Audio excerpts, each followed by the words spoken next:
नमस्ते, हमारे चैनल पर आप लोग को स्वागत है। मैं आज आप लोग को सोहर गीत सुनाऊंगी। पसंद आएगा तो लाइक करिएगा, सब्सक्राइब करिएगा, शेयर करिएगा, कमेंट में ज़रूर लिखिएगा कि सोहर गीत कैसा लगा, और शुरू से लास्ट तक सोहर सुनिएगा, तभी आप लोग को सोहर का आनंद मिलेगा।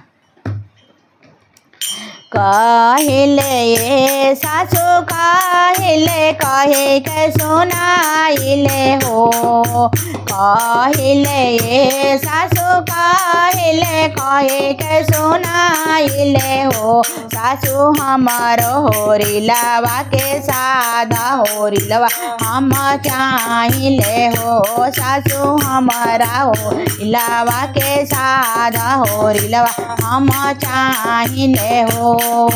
पूर्वा के चानावा पश्चिम जइहे धरतिया लोप होइहे हो। पूर्वा के चानावा पश्चिम जइहे धरतिया लोप होइहे हो। बहुआ रकटी तू जइबू होरिलवा नाही होई हना हो।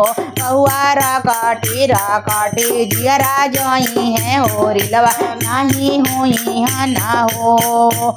दिनावा के हवन सूरज देव राते के चंदरा मानु हो। दिनावा के हवन सूरज देव राते के चंदरा मानु हो। सूरज हमारा पर होके ना दया लत सासू बिरही बोले ले हो। सूरज हमारा पर होके ना दया लत सासू बिरही बोले ले हो।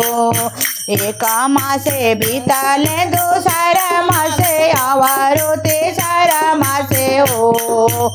एक मासे बीताले दूसरा मासे आवारो तेसरा मासे हो। ललना नौवे मासे भैले नंदे लाल आंगनवा उठे सोहर हो। ललना नौवे मासे भैले नंदे लाल आंगनवा उठे सोहर हो। आवहु ये सासू आवहु बैठू मोर आंगनानु हो। आवहु ये सासू आवहु बैठे मोर आंगनानु हो। ससुराउर बोलिया साले ला करे जा कैसे के गोड़वा लागिनु हो। ससुराउर बोलिया साले ला करे जावा कैसे के गोड़वा लागिनु हो। ससुराउर बोलिया साले ला करे जावा कैसे के गोड़वा लागिनु हो।